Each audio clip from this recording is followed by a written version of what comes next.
Hendrik Johannes Nicasius de Vries. So the colors, the leather, I chose everything, and then the diamond pattern. And I always bring a little foldable piano with me when I travel. In my bag, I hide it because I don't like to tell people about it because I'm very bad. So whatever happens, we need to execute well, be there. And what's your biggest target for this year? Le Mans. 皆さんこんにちは。トヨタガズーレーシングWECチームの中島和樹です。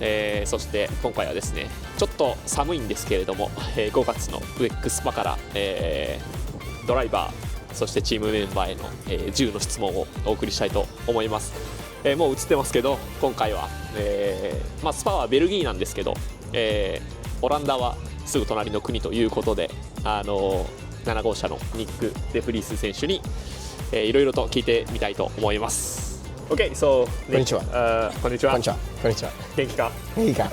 元気です。元気です。元気です。So let's start with some questions. So obviously, first question is, what's your name? Actually, my real name in my passport is Hendrik Johannes Nicasius de Vries. Now it sounds extremely long, but in the Netherlands it's quite common. Yeah. I mean, it used to be common, less common now, to have 3 names. So it's picking up the name from like dad or mom or So the surname is always from the father, but basically you give your child 3 names, but then it's very common to use, let's say, a nickname in life, which is Nyck, coming from Nicasius. Yeah. Right. But when I travel, I'm always Hendrik, because obviously formally in my passport it's Hendrik. Yeah. That's very interesting. Yeah. So next question is actually related to the name, but what's your nickname in the team? Other than Nyck. I mean, obviously. I think it's quite clear now that we are the Chihuahuas, which probably came from the fact that they are calling me Chihuahua, and we're all not very tall.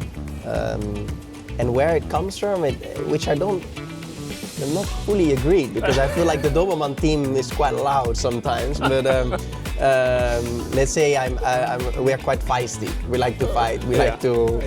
Yeah.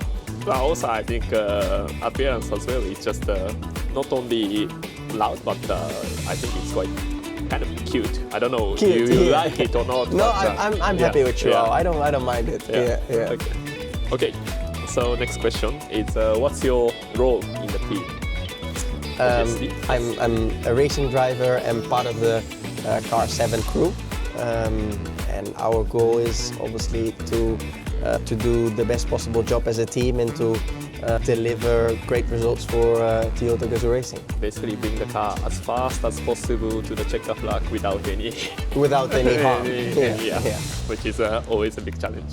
In a championship with a lot of different cars, which is very competitive, and the traffic, etc. It's I mean, we see it many times. There are which makes the racing interesting. Exactly. Yes. And where are you from?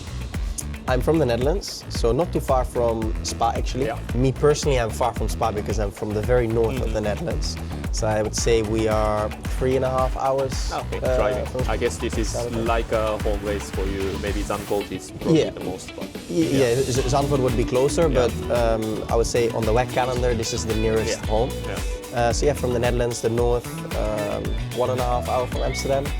But the Netherlands is so small that from the top to the bottom, you can drive in 3 hours. So basically, we are all the way at the top. In 3 hours, we drive to the border of Belgium, and half an hour later, we're in Spa. It shows, how small it is. Exactly. It is. Okay, so next question: where are you living right now? I'm already 6 years, or almost 6 years, based in Monaco. Still in another small area. It feels like a village. I grew up in a village, and I feel like I live in a village. A quite different one than where I was born and raised. A lot less space. I live in a small studio of 45 square meters. Still the same one since I moved to Monaco, and I'm actually very much enjoying life there between all the traveling and the racing. The climate is great. We have the sea, the mountains, and it's a quite kind of central point in Europe in terms of traveling. It's nearby Nice airport, so yeah, I really love living there and convenient living. So what's your daily car and the car which you love? My daily pick up two. My daily car is a Lexus NX. I think it's called a 450 hybrid. Right, so it's a plug-in. It's plug-in, yeah.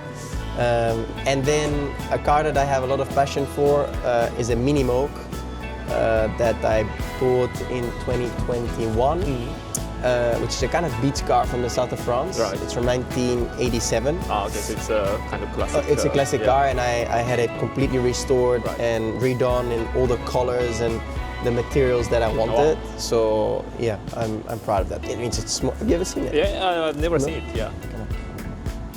So the colors, the leather, I chose everything, and then the diamond pattern. Ah, okay. You can buy a kind of the kit or parts for that car, or no. I bought it in. I will show you the original how it was, because it was. This was it. Right. It's totally different. Totally different. Yeah. All the colors. Yeah, everything has been redone. That was a little project. Cooler. Yeah. Nice. So those are my cars. Yeah. So what was your dream when you were a kid? Actually, I never really had a chance to dream about anything else than racing. Right. My father used to own car dealerships, and he also raced a little bit himself, mainly domestically, a little bit in Europe, but not so much. Everything related to Europe. So he raced Renault 5 Turbo, the Renault 5 Turbo, Formula Renault Spider. Also raced in Monaco.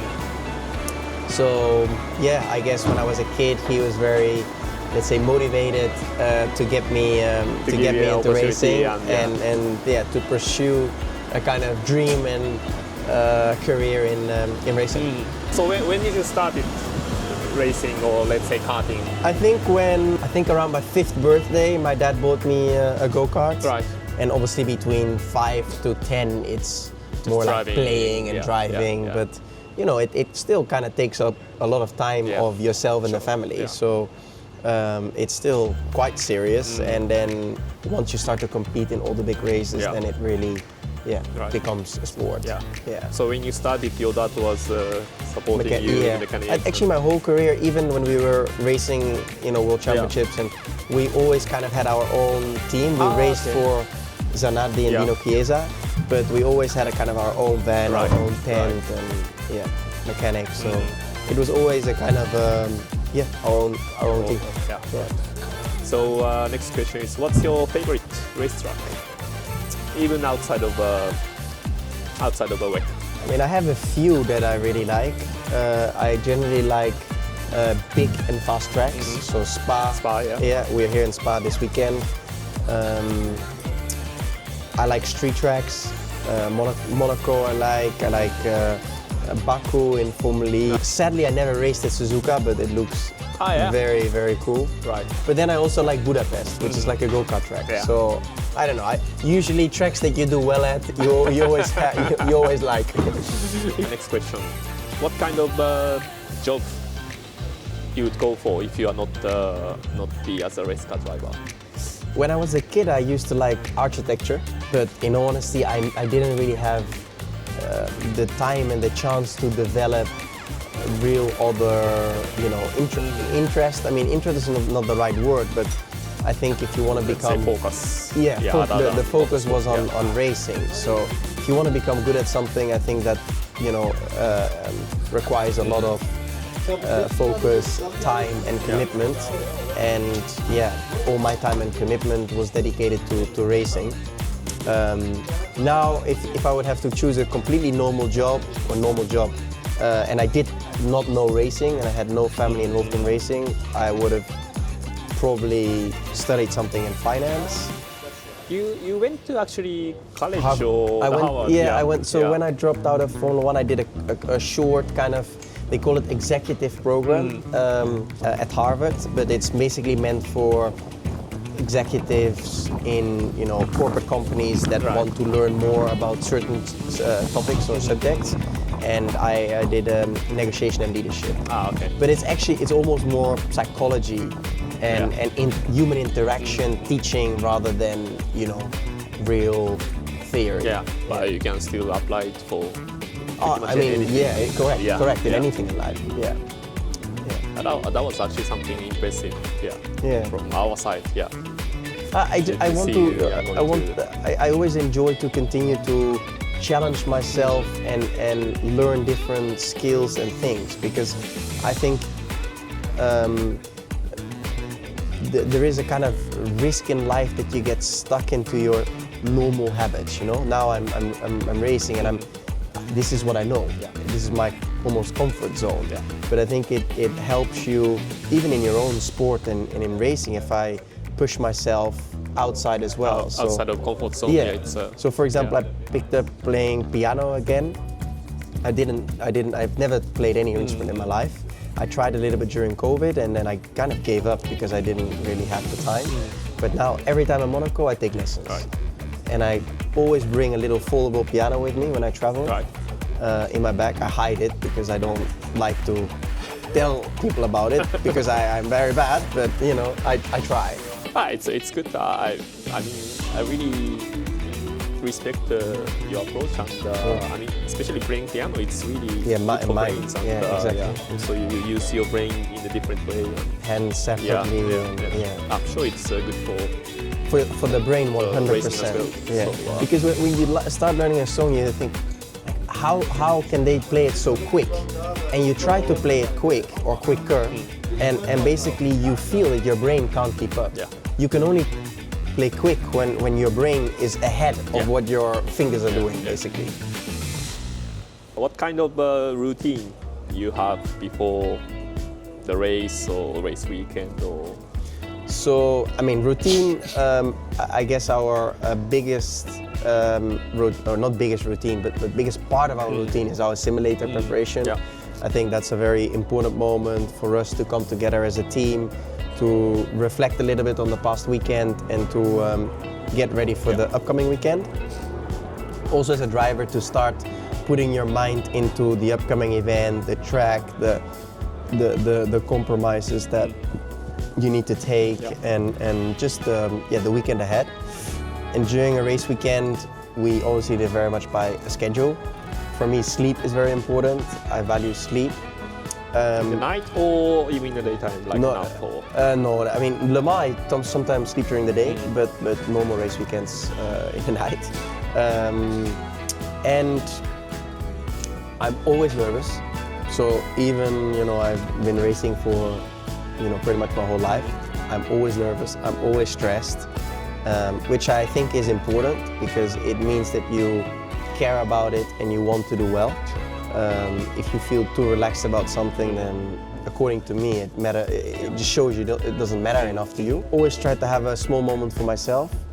But there is one thing that I can share is that when I'm in the car and I have to, for example, do quali or the start and I'm waiting, I always close my eyes and I try to breathe quite slowly to bring down my heart rate. Yeah. Kind of meditation. Yes. Wait, yeah. That's interesting. Yeah. Actually, you have a kind of similar to my approach, I think. Yeah. I used to do the same, and I fully agree that you have to be certainly nervous. Otherwise, nervous. So basically, it gives you better focus. Focus. I think if you're used to compete in sports, maybe you're used to that feeling or you know the feeling. What is your target for this race weekend?